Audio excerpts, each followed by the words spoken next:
Hello everyone, in this video I'm going to show you how to reactivate your deactivated LinkedIn account, right? So it's very easy thing to do. To reactivate your deactivated LinkedIn account, you have to do nothing. You can just follow the steps which I'm going to show you over your phone too. You have to just go to the LinkedIn website or LinkedIn mobile application. They will ask you to sign in into your LinkedIn account, right? So here you have to just enter your LinkedIn account email or phone number, and below should be the password. So let me show you and I will just re-log in into it. Now once I click on sign in, you can see that I'm automatically able to log in into my account, right? So it's very easy thing to do.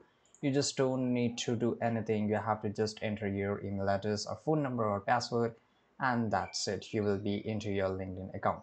But make sure that if you have deactivated your LinkedIn in the next 24 hours and you're just trying to reactivate your account instantly, you won't be able to do that, because to reactivate your account you have to wait for at least 24 hours. It means you have to wait for 1 day, right? So this is how you can wait. I hope you found this video very useful. Subscribe.